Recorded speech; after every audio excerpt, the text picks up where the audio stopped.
Welcome to This Is Money podcast, sponsored by Charles Stanley Direct. I'm Georgie Frost, and joining me and Simon Lambert today is Lee Boyce. And coming up, new year, new you, and all that jazz. Simon gives us his essential steps to getting your finances on a sound footing as we move forward in 2026. Also today, it's been bad news for a while for pubs. Could they get a last-minute business rate reprieve, though? Which would mean Labour politicians can actually be allowed back into their local boozers. Better news for banks. Lloyds' share price hits its highest since the financial crash. So is the industry set for another bumper year? Speaking of Lloyds, it's launched its best ever current account switching bonus, while HSBC is offering a whopping £750 to entice new Premier Bank account customers. So is it time to move? And how to turn your house into a zero bills home. And importantly, how much would it cost to do so? Don't forget you stay up to date with all the latest breaking money news. Just go to thisismoney.co.uk or download the app. But first, a message from our sponsors. With the new year here and your New Year's resolutions confirmed, now it's time to take control of your financial future with support from Charles Stanley Direct's Financial Coaching. Led by This Is Money regular Lisa Kaplan, Financial Coaching gives you access to a real expert who can help you make sense of your 2026 financial plans. Book your free 15-minute call today at charles-stanley.co.uk/financial coaching. Go on, make 2026 the year you take control of your financial future. Remember, investment involves risk. Now back to the show. Right, we're talking about New Year's, whether you call it a New Year's resolution, an intention, or you just want to put yourself on a better financial footing regardless of the day or the month. Simon has kindly pulled together his 7 essential steps. And Simon, I like this quote, by the way, that you said in the piece. The reality is that while I may know more now, I used to be a lot better at managing my money when I had less of it. And it got me thinking, Simon, because yes, that's true for me too. But anyway, Lee, I will get your tips as well, if that's all right, so you can have some time to think about them while Simon talks. So Simon, tell us more. Why did you pull together your 7 essential tips? Why not 8? Could you not think of 8? Well, you've got to settle on a number, haven't you? That's true. And, Yeah. And you don't want it to be. You don't want it to be too few, and you don't want it to be too many. We've all been there when you've started to write my 100 tips and realised you may have bitten off more than you can chew. Sometimes even if you just go for 12, it's too much. You go for 3, it's not enough. You know, you got to hit a number. So, look, I just thought of, it was some things that I think are the foundations for your finances. The basic stuff, the essentials, the things that mean you are then on a sound footing before you can go on and do some other stuff. Forgive me, listeners, if this sounds a bit basic, but these are the things I think you just need nailed, and then you can go, right, okay, I can move on a step. So before I start talking and explaining them, I will give you a comment from one of our readers who said, "I'm sorry, Mr. Lambert, but this is really a case of stating the bleeding obvious. If anyone read this plan and went, wow, what good ideas, then I'm in despair of the common sense in this country. Possibly the idea of a power of attorney may be something the average person hasn't thought of, spoiling that. But really, knowing where the money goes and trying to have some savings is so obvious that surely the vast majority are doing it already. Quite patronising, really. So apologies to anybody that I'm about to patronise, but I'm going to patronise you now. So there you go. All right, then. So back to your point, actually, your original question is that I used to be a lot better at managing my money when I had less of it. This is something that I think is probably a problem for lots of people, is when you're in your 20s, you have more time on your hands. You won't feel like you have more time on your hands, to be clear, but you do have more time on your hands. You're less busy with work. You're less busy with family stuff. It's easier to be on top of your bills, your budget, all those other things that I need to do something, and then you actually do it. And this is especially true if you're one of these people who suffers from a procrastination problem. I am a high functioning procrastinator. Okay. I have a real problem with this. And the enemy of my intentions is procrastination, and also a lack of time, and the belief that I can create time and am possibly overambitious with the amount of things that I intend to do. So I end up with lots of things I intend to do and lots of things that I don't do. So these are the things that I think you need to get done. I'll go through them quite quickly. Get a grip on your household budget. I've said it before, budgeting sounds immensely dull, but it is the essential first step to feeling more in control of your finances and ultimately getting richer. Because most people, I would say, have a pretty good idea of exactly how much money they have coming in every month. If you are an employee and you have a salary coming in every month, you can probably tell someone to within about £100 what your post-tax paycheck amount is. Obviously, if you're self-employed, Georgie, for example, it's a bit harder. You might have an idea of how much you should have coming in every month, but whether people are going to pay you that is another matter. And also, your work ebbs and flows. But most people will know pretty much how much they've got coming in. How much is going out? Well, they might have a good idea of that as well. But where it actually goes is often a mystery to most people. And it is, I think, worth sitting down at least once a year, getting your bank statements. You could just sit and look at them on your phone with a pen and a piece of paper. You can do it however you want, but sort of working out where it all goes. The essential spending, that's what you need to know. The stuff that you absolutely have to spend your money on. Then the regular discretionary spending, the bits where you could maybe cut back a bit, but you this is stuff that you are going to be spending every month. Don't be under any illusions that you're not going to eat or ever go out again. And then the proper kind of discretionary stuff on top of that, I would say.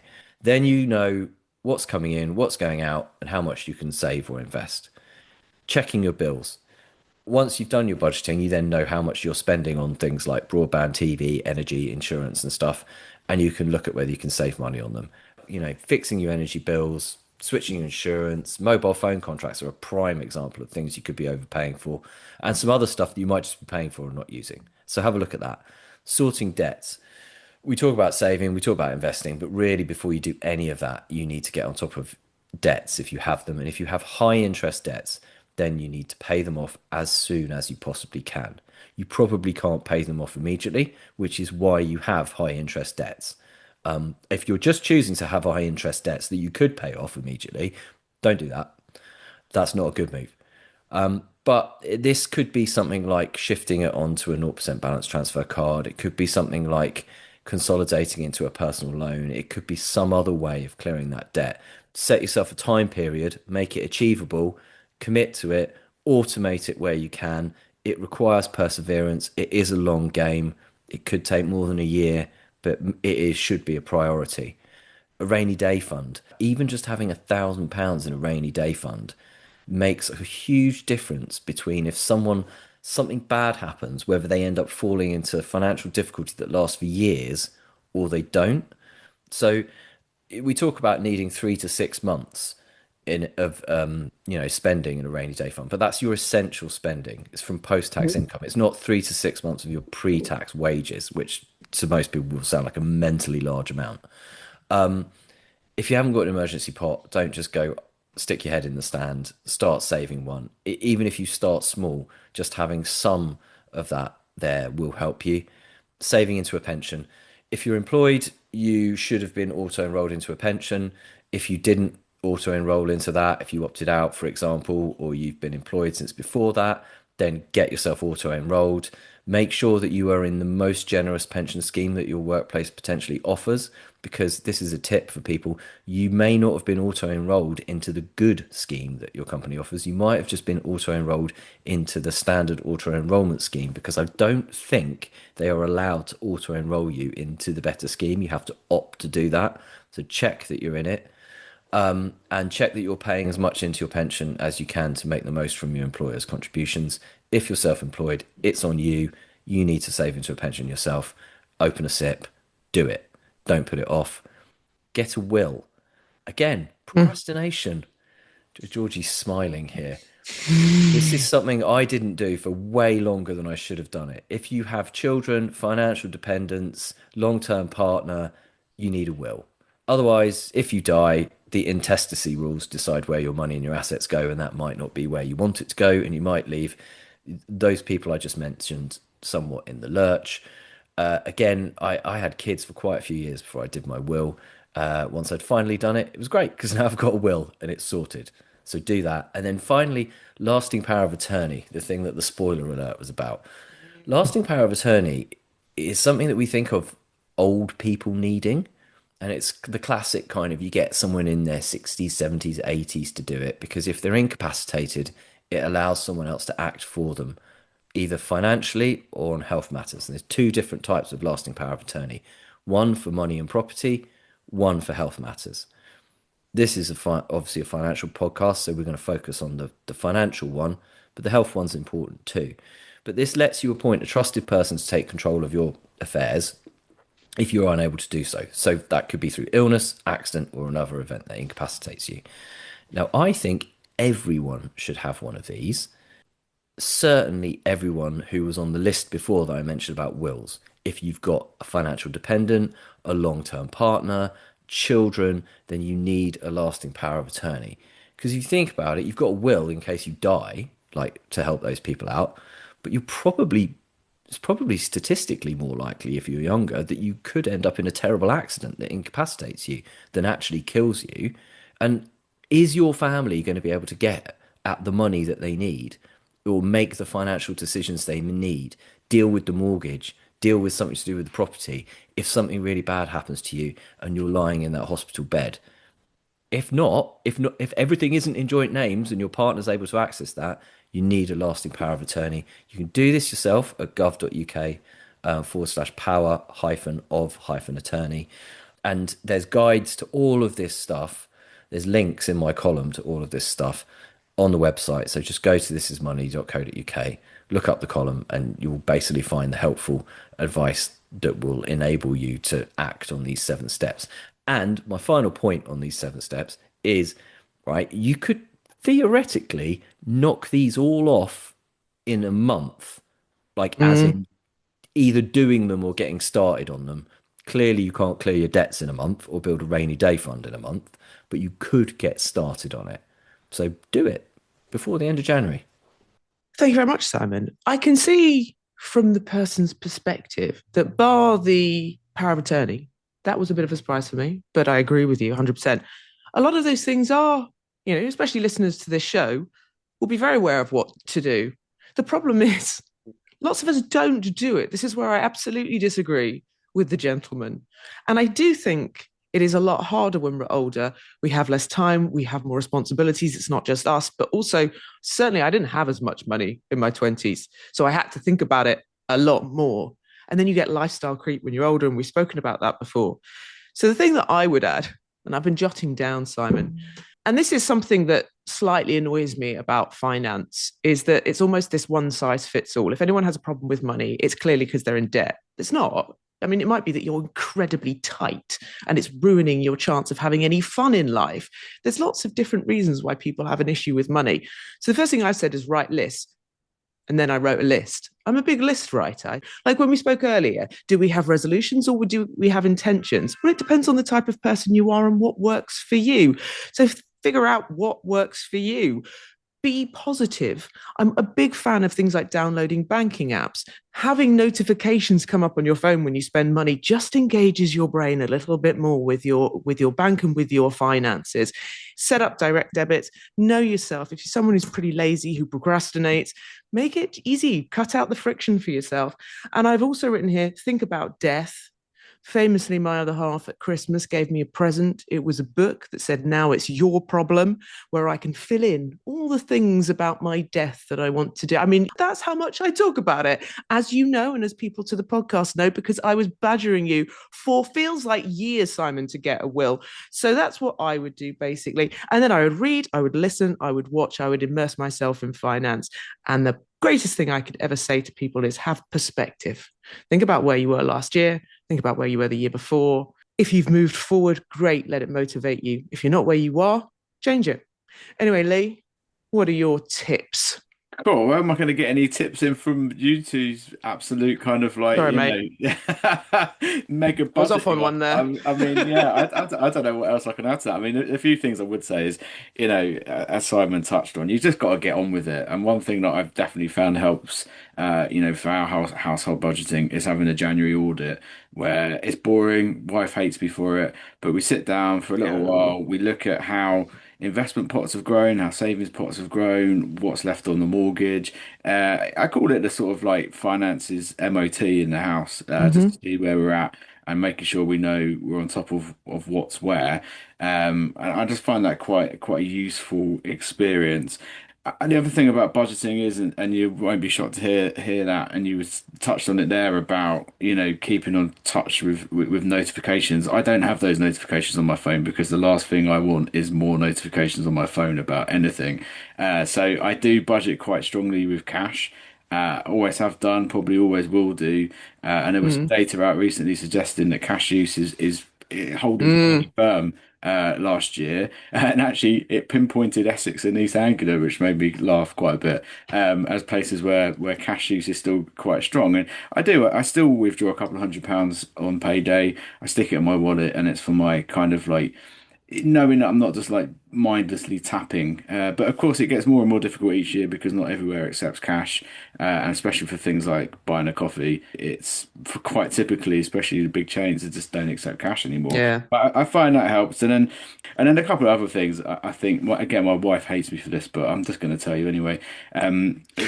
Never change, Lee. Never This change. is changing into more like money saving, but the most important thing in the kitchen is the scales. I weigh out everything that I cook, so pasta, rice, everything, so there's zero waste, and I don't overeat. And I reckon I couldn't put a number on it, but I reckon that saves us quite a lot of money over the course of the year. And my last tip's going to be if you are looking to build that £1,000 pot and you're struggling to find the kind of money to be able to do that, buy and sell your way into making it. Make it a little money making hobby. Try and make £100 a month by going into a charity shop, finding something and flipping it for some cash, or a car boot sale, or whatever your poison of choice is. It's actually easier than you think, and it becomes quite addictive, and it's quite a good way to build up a pot of cash. Please write an article, Lee. Please do some sort of scientific research about how much you think you have saved. You can just do it over a month, then we can extrapolate it like every good research Fine, article does. fine by Yeah. me. I have two more points to this. One, Lee, when you're doing your calculations, often I overcook so that I save it for the next day. Therefore, I do not have to use the same amount of energy, you see. I Oh, still do yeah? that. I still You measure still out do that? for the next day as well. Oh, So right. I'll Okay. cook Right. enough Right. rice for a portion for that night and a portion for the next night. Right. Yeah, yeah, yeah. Oh, yeah, yeah, yeah. No, otherwise you're That's, wasting money. You've turned it on the gas yeah. and again. Yeah, yeah, yeah. Big oversight there by me. I should have known that you would know that. Forgive me, Lee. The other thing that going back to the point I made about some people are overspenders, some people are underspenders. Whatever you spend your money on, think about what gives you value. That's all I'll say. I think that's really important because you don't want to have a completely joyless life where you're trying not to spend any Mm, money whatsoever. Or you could do that if you wanted to, but for most people, that isn't what they want to do. Personally, that's not what I want to do. But just you make sure what you spend your money on counts. yeah. That's the important thing to me is getting the best for the money that I'm spending. Let's put this to one side for now. Any ideas? Let us know. Now, could the government be about to perform another U turn? Pub owners are warning that a steep rise in costs that are coming their way in April, with several changes all landing at once, for many locals could be the final straw. Now, the biggest issue is changes to business rates. It seems that ministers agree, and so the Treasury is reportedly putting together a pub specific package to help out. But isn't the whole system ripe for change? Simon, before we dig into the details of the pubs, what are business rates and what's changing? Right. So business rates are essentially the property tax that businesses pay. It's what they pay instead of council tax. And there's two elements to it. There is the rateable value of their property, and then there is a multiplier. The rateable value of the property is decided by the valuations office, and it's revised every so often. And then, based on that rateable value and the type of business they are, they have a multiplier, which is measured in pence, and you times that by the rateable value. So under the current system, there is two sets of premises effectively. The multiplier depends on whether you are judged to be a small business or not. And the level for being a small business is below £51,000. Above that, you pay the standard rate of business rates.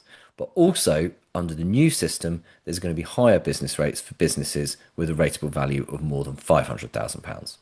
These define the two multipliers.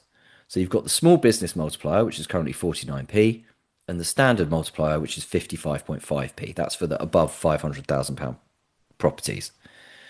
And you take your rateable value, which, for example, for my local pub, I looked this up yesterday. You can actually look this up yourself. For the April 2023 rateable value, it was £29,000. So they would take £29,000 and they would times it by the small business multiplier, which is 49p. That's changing. And what is going to happen instead is that there are going to be different multipliers based on the type of business you are. So there's going to be a retail hospitality multiplier, which if you qualify for that, you have a lower multiplier.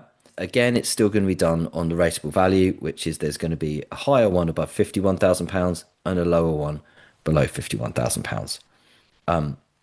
And you're also going to have like much larger rateable values above £500,000.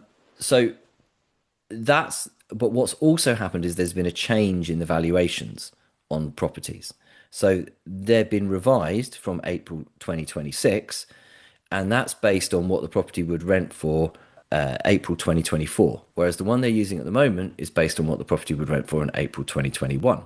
Now, obviously, retail businesses, hospitality businesses, rented for much lower amounts in the middle of the pandemic than they did in 2024. So those rateable values have all gone up. So the problem that's happened is in the budget, the Chancellor announced this new business rate scheme, which involved lower multipliers for businesses, and it sounded like good news. And there was this big package that they brought out to support them, and they made this big song and dance about it. But what also happened was there was a revaluation that means the rateable values has gone up by a lot. And what that ultimately means is that pubs, for example, are going to end up paying a lot more. It's capped in the first year at a maximum of 15%, but then in the second year, it could be 48%. On average, it's going to be 48% more. And in the third year, pubs are going to be paying on average 75% more in business rates. Wow, Simon, that is huge. And I understand that at the end of March, they had that COVID relief package, didn't they, of 40%? And that is ending. It started at 75%, I think, straight after the pandemic, and that is disappearing. So that's the other really important thing to note. Pubs have been benefiting from this 40% discount on their total rates bill. And actually, until April, the start of this tax year, that was actually 75%. So they're going to see a massive jump from where they were to where they will be at the same time as all of their other costs have gone up. And I ran the numbers actually for my local pub, okay, which its April 2023 rateable value was £29,000. Its April 2026 rateable value will be £38,500. So when you take into account the fact that the 29,000 was, the multiplier was 49.9p, that would have given annual business rates of £14,471, but they have been getting a 40% discount on that. So that takes it down to £8,683. Under the new system, their bill would be £14,707. So that would be £6,024 more. So when landlords are saying, we're getting totally screwed by this, those are the numbers. That's why they're saying it. And also, Lee, it's been, generally it's a bit of a rough time for pubs. Of course, they had the national insurance rates go up last year. Energy bills are still high. Costs are still high generally. Consumer habits are changing. Apparently, Gen Z are all drinking green juices now. It's a tough time. The price of a pint, as you mentioned the other day, is well over £5. Yeah, it's a tough time for pubs, Georgia. I really do fear. I fear for the hospitality industry in general. Rising costs all coming from all over the shop. And actually, I wrote about this just before Christmas. I went and visited the town that I grew up in. Hadn't been there for quite a long time. Had quite a few pubs there. Half of them had closed down, which was quite a sad sight to see. A couple of them had been turned into flats. One of them apparently had been turned into a sort of bedsit, a sort of halfway house. It was quite depressing to see. But you're right, shifting habits. People don't typically, depending on where you are and who you are, aren't going to the pub as much, and it's making it difficult. And it is a little bit, feels a little bit like survival of the fittest. And this is just like another nail being hit into them. There were some figures that were being bandied about before Christmas about what these changes were going to do, to the pub industry, and basically suggesting that bills for the average pub were going to be going up 65%. I mean, that's an incredible amount to kind of stomach. With Mm, all of the pressures that you've just mentioned. I hope one thing another row that could be brewing off the back of all of this, though, is the fact that this sounds like what they're doing is going to be pub specific. But you ask any small or local business, yeah. they're also in a similar boat. And is it fair that we're just focusing on one bit of the industry because perhaps, some Labour MPs and councillors were a bit upset that they couldn't get into the pub over Christmas because they weren't welcome there. I think we've all seen those stickers that went up, basically banning them from the pub. Yeah, yeah. And it just feels like one of those things where I think that some backbenchers and other people probably warned about potential changes and what, pubs do for the local community and what a hospitality industry means for this country. And they are just being clobbered by higher bills. And then, households are not to tie everyone with the same brush, but, struggling to make ends meet. And you're right, we've had some mixed Mm. retail kind of results this week. Associated British Foods, which is Primark owner, was warning that, people aren't spending as much. Greggs warning that people weren't spending as much. Tesco boss, Sainsbury's boss saying people are tightening their belts. It's kind of difficult to keep these pubs Yeah. going, and it feels like it could have been avoided. And now here we are, another U-turn, and this one's a very quick U-turn after the budget. I mean, Rachel Reeves said that she almost didn't realise that this is what would happen to pubs because it was a bit of a devil in the Who detail is type thing doing their after the budget. numbers? But Lee, I mean, you mentioned it there. It's not just pubs yet. This looks to be a pub specific package. And you've got plenty of small businesses. And we haven't even mentioned online and Amazon that will be looking over there and thinking, hang on a minute, tax them, not Uh, us. I was going to say there was a quote here from Andrew Goodacre, who's the chief executive of the retail British Independent Retailers Association, and he said it's an absolute scandal if it's just pubs. Small retailers face exactly the same challenges. If they just want shops to waste away and die, they are working towards it. I mean, that is a pretty punchy, powerful statement. And even the pubs, it is, and even the pub specific package, some of the suggestions are just extending the COVID relief by a little bit longer. Look, Simon, I asked it before. Is it time the whole system was ripe for change? Yes, it is. And broadly speaking, that's what a lot of people were saying. And Labour did actually put in their manifesto that they were going to reform the business rate system and make it better for people. And Rachel Reeves stood up in the budget and said that that was what she was doing, that she was helping small business, and in particular that she was helping hospitality. The issue is that it then emerged very soon after the budget, as in late to that day, the day after, that this wasn't the case at all. And that whilst she was giving with one hand, in a way, she was taking away with the other. Now, hospitality businesses did get a 5p discount on the business rate. So, but they were expecting to potentially get as much as 20p. So there was an expectation that they would be dealt a better hand. But the problem is, as I said, you then had this re-rating of their rateable values combined with, as you pointed out, the removal of the COVID era discounts, which had already been cut substantially. And the problem is under normal circumstances, maybe they could take this one on the chin because they have put a support package in place. They have capped how it'll hit them in year one, but it's going to hit them really hard in year two, and it's going to hit them very hard in year three. But these businesses are already massively suffering from very high costs. They wages are a larger part of their costs than other businesses, and they have more people on the minimum wage. So the rising minimum wage is a problem. Employer national insurance is a problem. But then they're also dealing with, food inflation. They've got other taxes as well that they're dealing with, and other costs that they're dealing with. They've got other inflation going on. You can only charge people so much more, for food or beer, the customers, before they stop coming. But energy costs is something that they've been dealing with for the last 5 years. Like, energy costs have doubled. And the problem is that although this feels like a relatively swift U-turn by this government, by its standards of leaving stuff to fester, such as, winter fuel payments, etc., actually they left it way too long. We were writing about this the day after, okay? Big shout out to one of our business reporters, Emily Hawkins, who'd been on this from day one, right? Okay, and they've left it. What are we? How long are we from the budget now? 6 weeks. It's got to the point where pubs are banning Labour MPs and talking about going on a strike, a pub strike in January. Hey, I mean, that's really going to resonate. But it's an example of something we talked about in the end of year podcast. Is the not listening?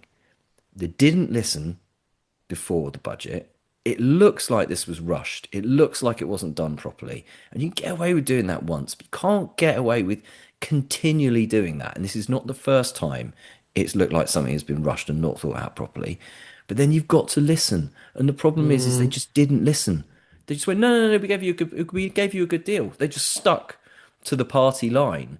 And the party line wasn't the case. It wasn't true. They hadn't given them a good deal. There was genuinely a problem. They could have nipped this in the bud in the week after the budget, and then it wouldn't have been anywhere near as damaging as it has been.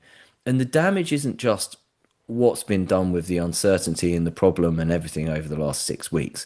The damage is also when you've got pubs closing down, as you do at the moment, because people are saying it is not worth me doing it anymore.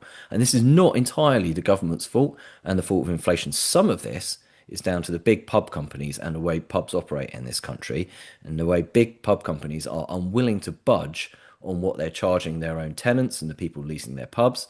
And therefore, they're not taking into account the fact that the market has changed and that people are making wafer-thin margins. And some of these people who are making wafer-thin margins or losing money are saying, I'm walking away from this.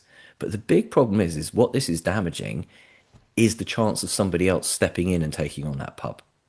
Because if you were a wannabe landlord or a successful landlord at the moment, a publican, and you wouldn't think, do you know what, that pub's come up in my local area.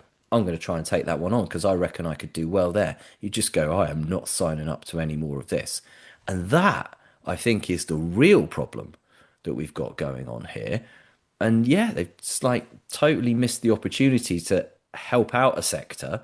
The whole thing has backfired really badly.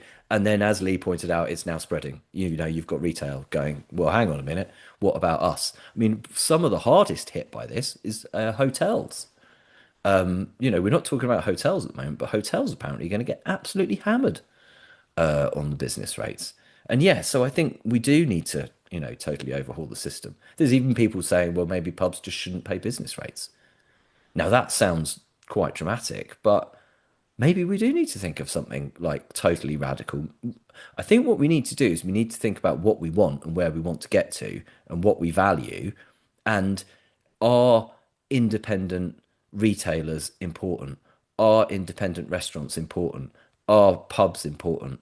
Are independent businesses important? Do we want to back small business and not just fall into this sort of, corporate hegemony of everything being the same kind of thing? And if we do, then maybe we do need to come up with some policies that do give small independent businesses genuinely a much better deal and a leg up, because they are going up against corporations that make billions of pounds a year. That's it for part one.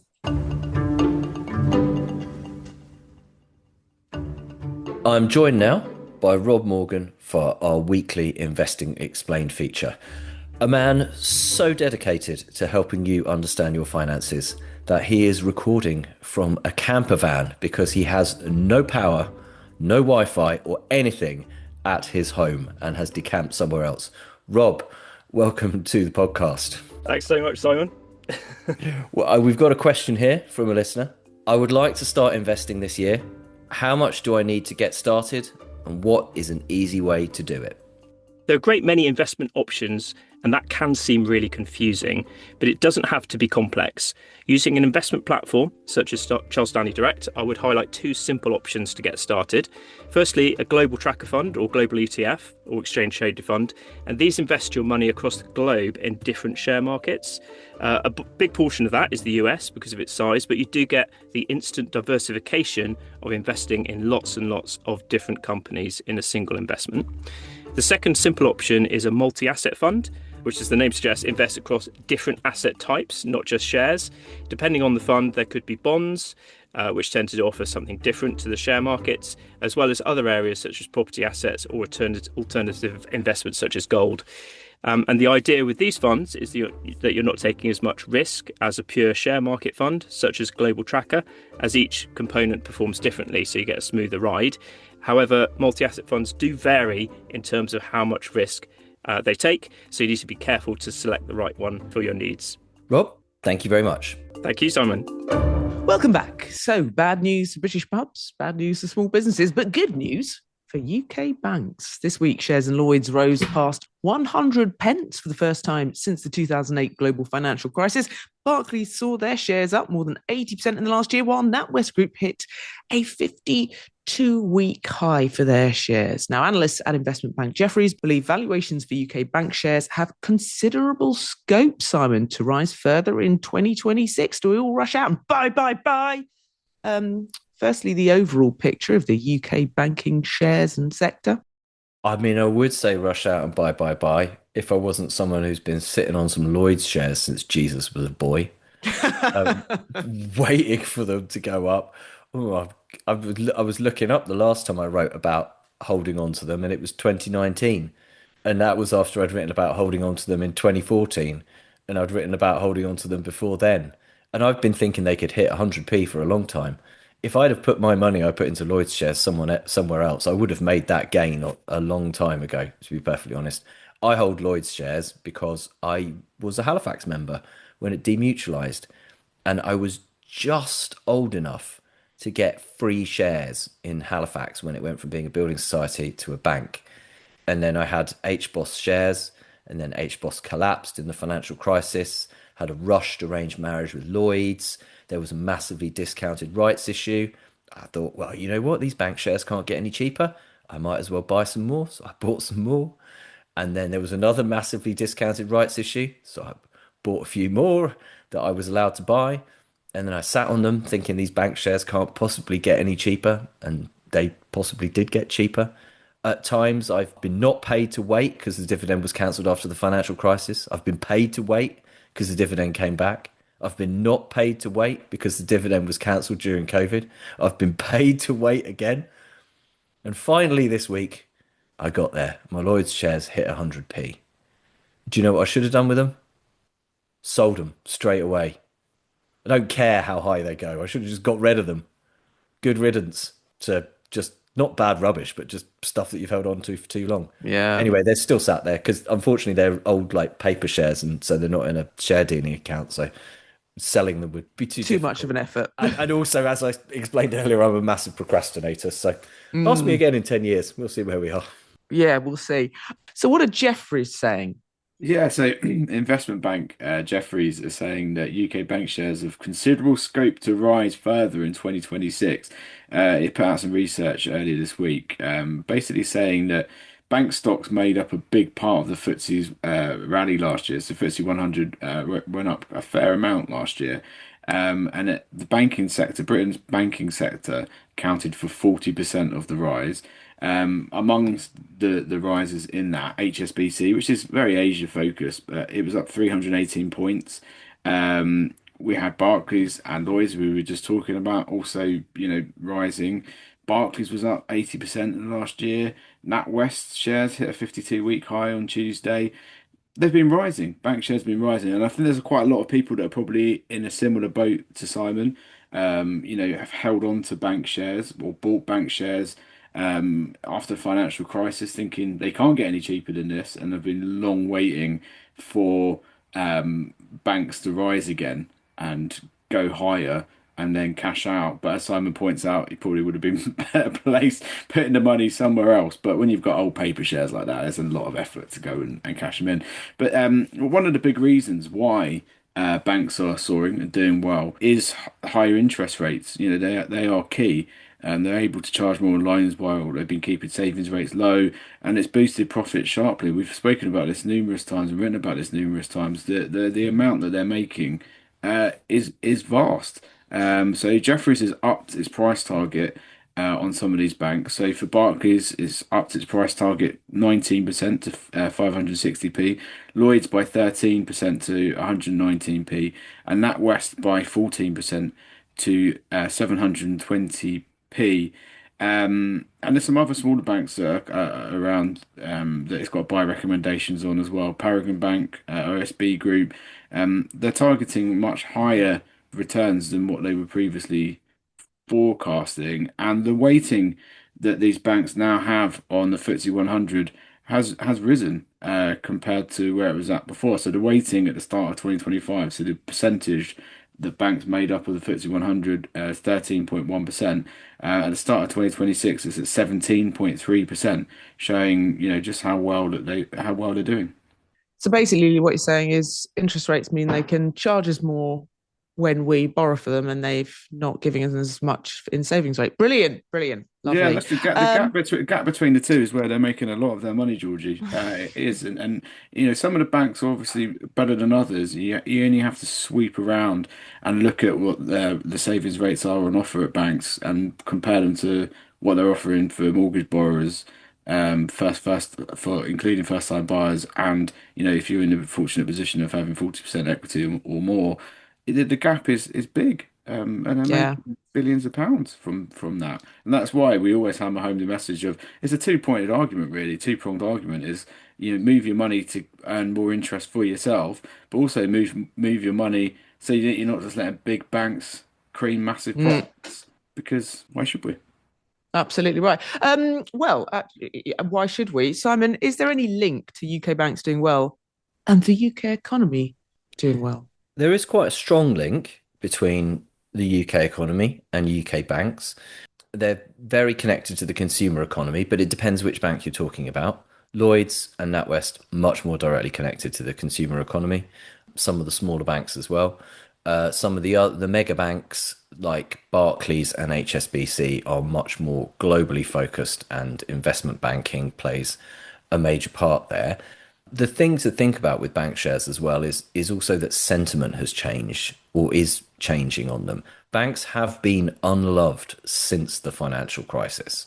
Banks look very different to how they did after the financial crisis, and they look very different to how they did before the financial crisis, both in terms of their balance sheets, their finances, but also the way that they make money. So they don't make the kind of money they made in the mad years before the financial crisis, but they're also much more robust businesses. And over the past year, investors have started to look on banks much more favourably, certainly in the UK, but also in the US. The question is that something that's run its course, or is that something that's going to continue? Now, arguably, probably your average investor is pretty anti-bank. But if they keep seeing bank shares going up, they might become more pro-bank and more interested in bank shares. I certainly know from the past that investors were at one point very, very interested in bank shares, and that was when bank shares were going up a lot. It's funny how people get interested in shares that are going up a lot, isn't it? At that point, you're starting to trade sentiment, not fundamentals. So you need to be a little bit careful about what you're doing. But that could potentially mean that the tailwind behind bank shares does continue. All right, then. Lee, I'm going to stick with banks for a short while, because we know banks have plenty of cash because they're splashing it about to get us to join them. There's some hefty switching bonuses being offered. Lloyds, HSBC, tell us about them. Yeah, I'll quickly rattle through this. So Lloyds has come out with a £250 current account switching offer that runs until early February. You'll need to use the official current account switching service through the app or online to get this. It's for its Club Lloyds account. Club Lloyds has a £5 monthly fee, but it's refunded each month you pay in £2,000 or more. The idea of that being that you're going to use this as your main account that you get your salary paid into, and not just switch a secondary account to it and milk that 250 quid, the switching bonus. The account has no fees on debit card spend abroad, and it comes with either Disney subscription, cinema tickets, coffee club and gourmet society membership, or an annual magazine subscription. The 250 quid switch also includes its silver and platinum Club Lloyds. Silver's £11.50 a month, platinum's £22.50 a month. Both of those are reduced by £5 a month if that £2,000 is paid in. Essentially, silver is the same as Club Lloyds. It's £5 off. It sets you get European family travel insurance, AA breakdown cover, and mobile phone insurance. Platinum is the same, but with worldwide travel insurance. It does offer some good rates. So mortgage rates that Club Lloyds are offering at the moment are amongst the best. So if you are a Club Lloyds customer, you will have access to them. It also has a very good regular saver, which is 6.25%. The reason why it's good is the fact that you could put up to 400 quid a month in it, which is quite generous for a regular saver. It also offers interest on balances between 1 and 4 grand, which is 1.5%, but it's dropping to 0.75 at the end of March. And for balances between 4 and 5 grand, get 3%. It's a better deal, a better cash carrot than what's on offer from elsewhere. Santander have got 200 quid offer, and Nationwide First Direct are offering £175. I think the reason Lloyds has gone 250 on this is that we're getting a bit of bank switching fatigue. I think that people are, 150 quid ain't cutting it anymore. 175 quid, kind of cutting it a little bit. £200, yeah, sounds good. 250 quid, oh yeah, okay, now we're getting into real chunky amounts of money. The payment's meant to come within 30 days of switching. The reason that banks do this is, of course, they want your custom, they want to cross-sell you other products, they want to make money from you. Go back to the conversation we just had 5 minutes ago. The other one that's interesting, actually, and I think we touched on this maybe in the summer. There's been a bit of a battle for wealthier customers between banks. I always think of banking and current accounts in sort of 3 tiers, right? You've got your usual regular folk like us, 95% of the population, probably 95% of the population, with just your run-of-the-mill current accounts that you can go and open. Then there's a little slither above that, another tier, which are these premier bank accounts that some of the big boys offer. And then you've got your top tier, 0.1% of people, your coots and that kind of thing. And you've got to be a millionaire to get. This is a kind of middle ground that I'm about to talk about here. So HSBC is offering £750 to become a Premier Bank customer. Now, to be a Premier Bank customer, you need to have at least £100,000 in an account, either in savings or in investment. That's a big amount of money. So you'll get £250,000 if you're earning £100,000 or more in a salary, according to HSBC in this deal, and you'll get another 500 quid if you transfer £100,000 or more into a savings account or an investment account. That's a big leap. When you think about the savings rates that are on offer at HSBC, because it's premier savings rates. You might think, well, this is going to unlock some absolutely incredible savings rates. It does not. The premier savings rates are absolute trash. So do not move thinking you're going to get a better savings rate because you're a premier customer. They're absolutely rubbish. You can get an online bonus saver with HSBC at 3.5%, but you don't actually need to be a premier customer to get that. So it's a massive decision to make. But Lloyds launched a Premier account last year. Barclays has got one. If you are someone that does have £100,000 or more, it is worth having a look around at these bank accounts, because they do offer you other little perks and bits and bobs as well. So for the HSBC one, for example, you get worldwide family travel insurance. Could be well worth it, if you're someone that travels abroad quite a lot. Other than that, I would have a real serious think about that. The HSBC Premier Savings Interest Rate, 1.8% on balances of £100,000 plus. I mean, you're not a fan of that, Lee? That does not feel very premier to me, Georgie Frost. That does not feel very premium product. No, that feels like a trap. That feels like nonsense. You aren't treating me as a kind of premier customer. As a premier person. Yeah, offering me rubbish like that. If I'm being honest. I would ask myself the question, why does HSBC want to give me £750 for opening a bank account? Is it because HSBC has suddenly developed a New Year streak of altruism? Or is it because HSBC thinks it can make more than £750 off of me? Now, I think it's probably option B. I'm not saying that this isn't a good deal. I think that you could potentially make this a good deal for yourself because ultimately they'll give you £750. But you need to structure this in a way that it is a good deal for you, not for HSBC. So you need to make sure that you make the most of it and you use all the bells and whistles that you possibly can and that you will benefit from it. And then you incur minimal costs elsewhere. Now, one of the reasons why HSBC wants to pay you £750 is because it can then try and sell you other stuff as well. It might not just be making money out of you on the bank account, probably isn't, but it can try and sell you its other products. I would advise everyone to shop around for the best possible products from any possible provider whenever they're doing anything. And if you do that, then maybe the HSBC deal is a really good one. And the same goes for any of these bank account offers where they're offering to pay you money to join. I would ask myself the question, why are they doing this? And then make it work for me, not for them. All right. Finally, as temperatures drop, energy bills set to rise as we desperately try to keep warm, but not for tens of thousands of people who live in so-called zero bills homes. These households are so well equipped with energy efficiency measures, they don't need to pay a penny for gas or electricity, even in extreme weather. It sounds ideal, doesn't it? Not paying a penny for your gas and electricity. But how do you create a zero bill home? And I suppose importantly, how much will it cost you to do so? So therefore, how long will it take you to recoup that money and start actually kind of paying zero bills? Okay, zero bills house, the latest buzz term, I would say, that's been floating around and been everywhere. And there was this whole rumor about if you've got a traditional gas boiler, you're going to be charged a new levy under Ed Miliband. Apparently, they've denied this, but you can see how something like this could unfold.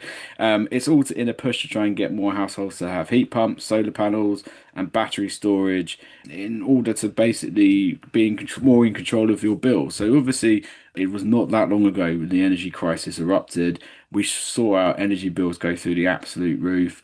And a lot was kind of made of Britain's energy security and how, where our gas is coming from, our reliance on gas, and how our energy is produced. And, do we have enough resources to keep all the lights on is essentially what it comes down to. So what the government wants to do, and I don't think this is a bad idea whatsoever, really, is encourage more uptake, especially on something like solar panels. But again, solar panels is expensive, and a really expensive element to that is battery storage. And having battery storage is a pretty crucial element of having solar panels in order to completely benefit and keep them as efficient as possible. Now, we crunched some figures on this. Homes come in all shapes and sizes, of course. But as a rule of thumb, we discovered that households that install a heat pump, solar panels, and battery have to wait around about 20 years before they're better off due to astronomical upfront costs. Now, that's a real rule of thumb. It will be different for different homes, and a lot of it will depend on whether you qualify for certain grants. And there's talk around new grants inbound for, us being able to improve the energy efficiency of our home. One of the big companies that are leading this trend is Octopus Energy. It's spoken a lot about zero bills and its zero bills tariff, which launched in 2022. Under the scheme, customers living in homes equipped with green technology are guaranteed to face no energy bills for a minimum of 5 years if you qualify for that. And it's aiming to deliver 100,000 zero bills homes by 2030. However, a lot of our housing stock is old, it's poorly insulated, and it's going to be very difficult to adapt those types of home into one that's going to be zero bills. More modern homes, you've got a better chance, and new builds are being built in a way in which, rightly, we are thinking about how energy efficient they are and keep trying to keep bills down as small as possible, so we're not in the same situation in which we are facing £3,000-4,000 annual bills, a spike in bills that came very quickly and hit people very hard. And I think that's not a bad thing. to do. But you start looking at the figures on some of this. Gas boilers are popular for a reason. They work well. The central heating aspect of it, on the whole, works well for most homes. But it's how we get the gas and where it comes from that the issue is. And then you look at the figures around installing a heat pump, and I think a lot of people are against heat pumps. They're worried about the noise. They're worried about the size. They're worried about the upheaval it might take. Quality of heating, I've heard. The quality of heating, all of these things. And a heat pump typically costs 11 grand, but you can get a £7,500 rebate via the government's boiler upgrade scheme, taking the cost of about 3.5 grand. Solar back panels and batteries set you back £8,123 on average. Again, that varies. If you are interested in doing it, the first port of call I would make is your energy supplier to find out whether they can help you do this, help you achieve this, what helps on offer. And a lot of them are helpful in doing this and kind of unlocking your home's potential to make it more energy efficient. I think it's unrealistic to think that all the homes in Britain can become zero bills homes. I think it's just an impossible task. But the more we can do to reduce that outlay, the better. And surely, as time goes on, technology improves, the cost of certain equipment and this technology reduces. And I know Octopus has been a massive advocate in this area, attempting to create things that make it easier and cheaper for us to do this around the home. But, for example, before you plow into solar panels, I would ask neighbours who've got solar panels, how do they work? How much are they saving you, etc., etc. Look at where they could potentially go best on your house. Obviously, a south-facing garden is probably the ideal place to put your solar panels. But I would just speak to people that have experience in it and see if they can get you to talk you into it, rather than just going from a viewpoint of, I ain't doing that. That sounds expensive, etc., etc. I would have a real kind of chat with people that are in the know, that have had this done, how it works, and whether it's a worthwhile endeavour. And I'd watch this space because I think the government is kind of working towards, more grants and getting the ball rolling into, head in hands moment. More grants. Get ready for a bombardment of flyers through the letterbox from solar panel installers, etc. But it's an interesting concept, Georgie, and I think that, as I say, anything that we can do to reduce our energy bills, if that means a 20% reduction on your bills or 50% reduction on your bills, and it calculates with the outlay, working out how many years that's going to pay for itself, it puts you in a quite a good position to make a decision whether it's worth it or not. Yeah, it just seems to be that you probably won't reap the benefits if it takes quite so long. However, we might get to a stage where eventually the houses that you buy will start paying for themselves. You never know. Simon, stat of the week. £1 million. That is the amount that Ryanair boss Michael O'Leary says senior politicians should be paid in order to solve, I quote, a fundamental problem with the talent in politics. In an interview with the FT, the Ryanair boss said, I think we need to reward our politicians much better, but that's political suicide to say so. So he said it instead, so that politicians don't have to do it. He said, if you're a Prime Minister or a Cabinet Minister, you should be paid £1 million a year. Interesting thought. No, politically, it's not going to work, but I don't think it's necessarily a bad idea to pay them all. The only problem is it would sort of imply that every person that gets paid £1 million plus does a really good job. And I'll be honest with you, Simon, we've discussed on this podcast, plenty of people who don't. I mean, the actual cost of this on an annual basis compared to the amount of money that we spend as a country would be minimal. So you could make it that they didn't accrue any of their very good pension off the back of their £1 million a year. I mean, how many people are we talking about here? 12? Is it, you wouldn't need to go more than 12, would you? And maybe the cabinet might be bigger than that. I don't know. But, you could pay like the top 10 or 12 people £1 million a year. It'd be only 10 or 12 £1 million a year. I mean, that's a lot of money to you or me. It's not a lot of money to a country that spends in the billions regularly. Yeah. Is it? Actually, the cost of it would be relatively minimal. Who knows? I mean, it could be like, maybe they're like, it could be like football managers. They're there for a fixed contract. Actually, don't make them like football managers. Them really you would just spend loads of money sacking them, wouldn't we? Sorry, exactly. I'm going to retract the last statement I made, which was terrible completely idea, stupid. And then we'd fall into a position where we were poaching France's defence minister or Germany's housing minister or something like that. Yeah, scrap that. Getting Sam Allardyce in for the end of the season. He's running Venezuela, Georgie. He's running Venezuela. No, you saw that same meme. All right. Anyway, don't make it like football managers, but maybe do pay them £1 million a year. All right, that is it. You can keep up to date with all the latest breaking money news. Just go to thisismoney.co.uk or download the app. And if you have any comments or questions, team, anything you'd like them to look into, Simon, you can email us at podcast@thisismoney.co.uk, and you can come to thisismoney.co.uk/podcast to find all podcasts past and join in the debate and reader comments. And if you like our podcast, why not rate us wherever you found us? It helps other people find us too.